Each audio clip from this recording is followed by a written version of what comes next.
പാലക്കാട് ആലത്തൂർ താലൂക്ക് ആശുപത്രിയിൽ ആളുമാറി മധ്യവയസ്കനെ വെട്ടിക്കൊലപ്പെടുത്തിയ കേസിലെ പ്രതികളെ വെറുതെ വിട്ട സംഭവത്തിൽ പ്രോസിക്യൂഷനെതിരെ കൊല്ലപ്പെട്ട വേലായുധന്റെ ബന്ധുക്കൾ രംഗത്ത് വന്നു.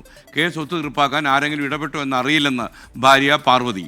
മകളുടെ ചികിത്സയ്ക്കായി ആശുപത്രിയിലെത്തിയ വേലായുധനെ RSS പ്രവർത്തകർ ആളുമാറി വെട്ടിക്കൊലപ്പെടുത്തുകയായിരുന്നു. ഒന്നുമില്ല, വെറും നിരപരാധി. രാവിലെ പണിക്ക് പോയ വൈകുന്നേരത്ത് പണി മാറി വരും, മക്കൾക്ക് തിന്നാനും കെട്ടി ഉപ്പും മുളകും അരിയായിട്ട് വരും. കേസ് നടക്കുന്നുണ്ട് പറഞ്ഞു. ഞങ്ങളെ കൊണ്ട് നമുക്കിപ്പോൾ അത്ര വിലയുള്ള ആളില്ലല്ലോ. ഒരു നായിനെ കൊന്നിട്ടിട്ടുണ്ടെങ്കിൽ അതിന് കേസുണ്ടല്ലോ. ഈ 11 കൊല്ലം വരെ വിധിച്ചിട്ട് ഒരു സാക്ഷിയുമില്ല, ഒരു അനുകൂലവും ഇല്ല പറഞ്ഞിട്ടല്ലേ വിട്ടിരിക്കുന്നത്. 6 മക്കൾ, 5 പെൺകുട്ടികളിനെ വല്ലതോ ആയിട്ട് കൊടുക്കാനോ നോക്കാനോ എനിക്ക് തരവില്ലാണ്ടായി. ശ്രീജിത്ത് ശ്രീകുമാരൻ പാലക്കാട് നിന്ന് വിവരങ്ങൾ നൽകുന്നു. Sreejith, good morning. പറയൂ ശ്രീജിത്ത്, വിശദാംശങ്ങൾ. SKN, good morning. 2014 Alathur taluk ആശുപത്രിയിൽ ഇത്തരത്തിലൊരു സംഭവം നടക്കുന്നത്. കൃത്യമായ രീതിയിൽ പറഞ്ഞു കഴിഞ്ഞാൽ അവിടെ ഒരു ഇതിനു വേണ്ടി, അതായത് മകളുടെ ചികിത്സയ്ക്ക് വേണ്ടിയിട്ടാണ് ഈ പറയുന്ന വേലായുധൻ എത്തുന്നത്. സ്വാഭാവികമായി മകളുടെ ചികിത്സയ്ക്ക് വേണ്ടി എത്തുന്ന സമയത്ത് അവിടെ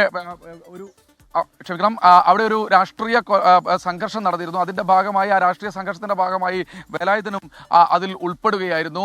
ശേഷം ഈ രാഷ്ട്രീയ സംഘർഷത്തിൽ വേലായുധന് മറ്റ് പ്രശ്നങ്ങളൊന്നും തന്നെ ഉണ്ടായിരുന്നില്ല. അതായത് വേലായുധനുമായി ബന്ധപ്പെട്ട ഒരു രാഷ്ട്രീയവും ഉണ്ടായിരുന്നില്ല. CPM വോട്ട് ചെയ്യും എന്നതല്ലാതെ മറ്റ് രാഷ്ട്രീയമൊന്നുമില്ല. കോൺഗ്രസ് പ്രവർത്തകരുമായിട്ടായിരുന്നു RSS പ്രവർത്തകരുടെ ഒരു സംഘർഷം നടന്നത്. എന്തായാലും ഈ സംഘർഷത്തിൻ്റെ ഭാഗമായി വേലായുധന് വെട്ടേൽക്കുന്നു. വെട്ടേറ്റ് വേലായുധൻ ചികിത്സയിൽ ഇരിക്കുന്നതിനിടെ 2014 തന്നെ മരിക്കുന്നു. പക്ഷേ അതിനുശേഷം പ്രോസിക്യൂഷൻ ഈ കേസ് ഒത്തുതീർപ്പാക്കാൻ വേണ്ടി ഇടപെട്ടുവെന്ന ഗുരുതരമായ ആക്ഷേപമാണ് ഇപ്പോൾ ഭാര്യ പാർവതി ഉയർത്തുന്നത്. കഴിഞ്ഞ ആഴ്ചയാണ്, 1.5 ആഴ്ച മുൻപാണ് ഈ കേസിൽ പാലക്കാട് ജില്ലാ കോടതി ഒരു വിധി പ്രസ്താവിച്ചത്. 11 വർഷങ്ങൾക്ക് ശേഷം മുഴുവൻ പ്രതികളെയും 11 RSS പ്രവർത്തകരെയും വെറുതെ വിട്ട ഒരു വിധിയാണ് പാലക്കാട് ജില്ലാ കോടതി വന്നത്. എന്തായാലും ഈ വിധിയിൽ തങ്ങൾ തൃപ്തരല്ല എന്നാണ് പറയുന്നത്. തങ്ങളെ ഒരു തവണ മാത്രമാണ് കോടതിയിലേക്ക് വിളിച്ചതെന്നും വളരെ കൃത്യമായ രീതിയിൽ പാർവതി പറയുന്നു. മറ്റ് ദൃക്സാക്ഷികൾ എല്ലാവരും തന്നെ കൂറുമാറി.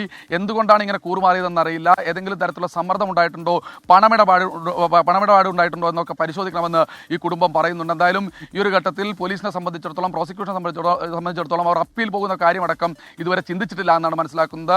എന്തായാലും 2014 നടന്ന ആളുമാറി കൊലപാതകത്തിൽ ആ കുടുംബം ഇപ്പോൾ വളരെ വിഷമത്തിലാണ്. തങ്ങൾക്ക് നീതി വേണം. ഒരു നായെ കൊന്നാൽ, ഒരു തെരുവുനായെ കൊന്നാൽ പോലും കേസെടുക്കുന്ന ഒരു രാജ്യത്ത്, അല്ലെങ്കിൽ നടപടി ഉണ്ടാകുന്ന ഒരു രാജ്യത്ത് എന്തുകൊണ്ട് തങ്ങളുടെ അച്ഛനെ അല്ലെങ്കിൽ തങ്ങളുടെ ഭർത്താവിനെ കൊലപ്പെടുത്തി നടപടി ഉണ്ടാകുന്നില്ല എന്നാണ് ഈ പാർവതി ഇപ്പോൾ ചോദിച്ചുകൊണ്ടിരിക്കുന്നത്.